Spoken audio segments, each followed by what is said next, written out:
Coucou tout le monde, je vous retrouve pour la vidéo numéro 3 de commencer avec le tarot, où là on va s'intéresser vraiment à la structure d'un tarot et à quoi il correspond. Donc on a, c'est mon portable qui a plus de batterie, donc il va sonner plusieurs fois. Donc on a un paquet avec, en fait il se sépare en deux, on va avoir deux paquets, les arcanes majeurs et les arcanes mineurs. Donc dans les arcanes majeurs, on va s'intéresser à eux en premier. Ils représentent en fait, pourquoi on les a à part, ils représentent tout simplement les archétypes, c'est-à-dire les sujets fondamentaux, les choses fondamentales que chaque humain va traverser dans sa vie, sur lesquelles en fait il va... comment il évolue dans sa vie. Donc je vous conseille, je vous mettrai les liens en dessous à chaque fois des vidéos sur ce dont je vous parle en fait. Et donc je vous conseille d'aller voir ma vidéo le voyage du fou, sur le voyage du fou en fait à travers les arcanes majeures, pour que vous appréhendiez un petit peu mieux ce que je vous dis. Donc je ne vais pas vous le réexpliquer ici, je vous conseille plutôt d'aller voir la vidéo. Donc en fait, vous allez avoir ces choses-là qui sont des grands moments, en fait, des moments de votre vie que vous allez avoir. Donc, dans les arcanes majeures, vous allez avoir le fou que j'ai placé tout à l'heure. Parce qu'en fait, si vous voulez, je recommence la vidéo parce que j'ai été coupée par la poste et vous aurez vu sûrement ma vidéo avant celle-là. Donc, vous savez que c'est... j'ai reçu mon oracle par la poste et donc, du coup, je recommence la vidéo. Donc on va avoir le fou qui a le numéro 0 qui pour moi en fait ne devrait pas emporter. Je suis plutôt d'accord avec la version du tarot Marseille cette fois-ci. C'est-à-dire que le fou lui il se balade, il est ni en premier ni en dernier, il est un petit peu partout. Donc vous allez avoir en arcane majeur le fou. Vous allez avoir le battleur ou le magicien. Donc là, vous voyez bien qu'il n'y a pas de nom sur mes cartes, il n'y a que des numéros. Donc ça, c'est bien aussi, j'aime bien moi. Voilà. Donc pour les arcanes majeurs, allez voir les vidéos de Mime, hein, où elle parle de chaque arcane dans une vidéo qui leur est consacrée à chacune des lames. Donc voilà. Vous allez avoir la papesse, l'impératrice, l'empereur, le pape, les amants, le chariot. Ici, comme on est dans un Rider-Waite, vous avez la force, l'ermite, la roue, la justice, le pendu, la mort, la tempérance, le diable, la tour,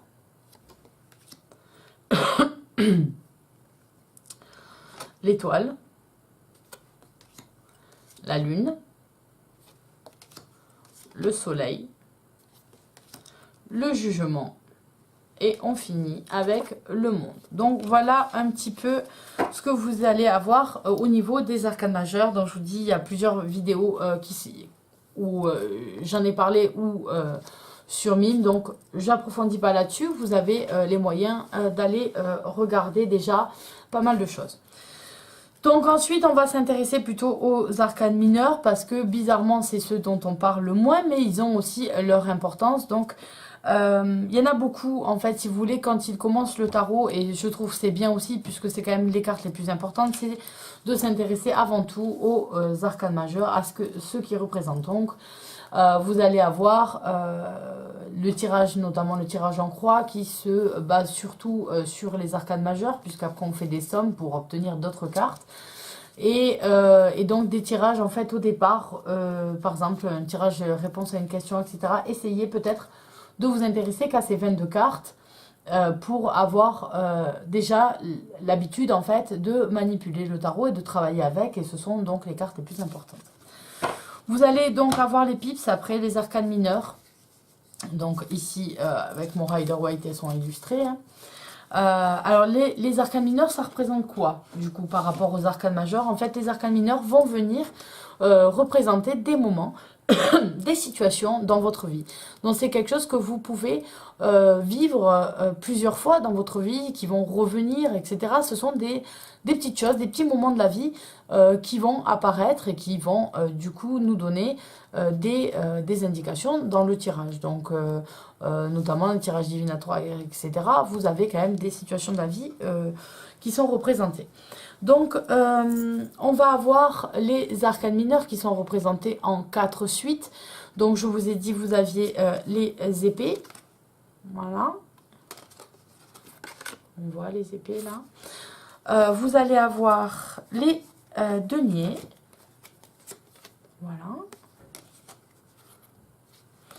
Vous allez avoir les bâtons.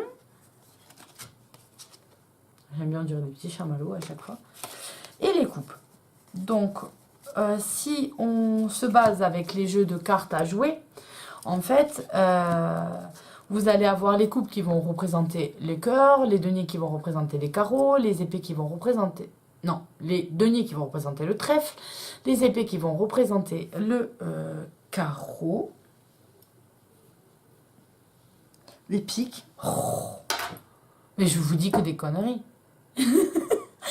Je suis tellement balancée sur en fait mon aura que je viens de recevoir et ça m'a perturbée que je vous dis n'importe quoi. On repart.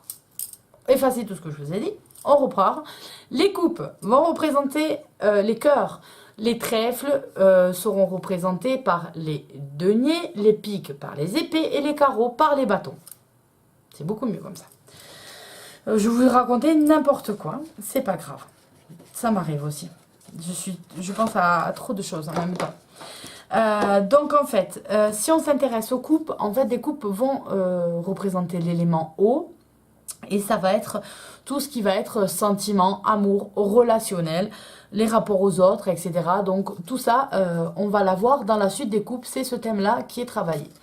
Ensuite, on va avoir dans les bâtons, en fait, les bâtons, c'est l'élément feu et en fait, c'est l'action. Les bâtons sont dans l'action, c'est l'impulsion, c'est la créativité, c'est le fait d'agir et donc on peut avoir des colères, la violence, etc. On a toute cette impulsivité du feu en fait qui est associée au bâton.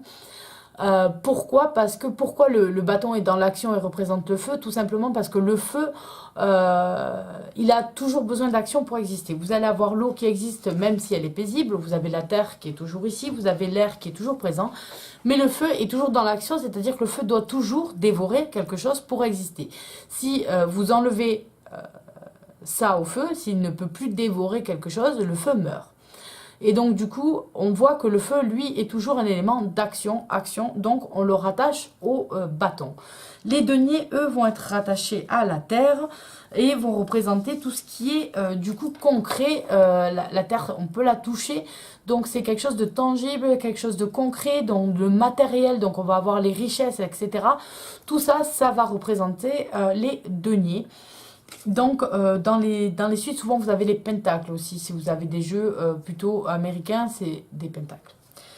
Et ensuite, vous avez les épées. Les épées, c'est l'intellect. Les épées, c'est tout ce qui est l'élément air, c'est tout ce qui est ce qui se passe dans votre mental.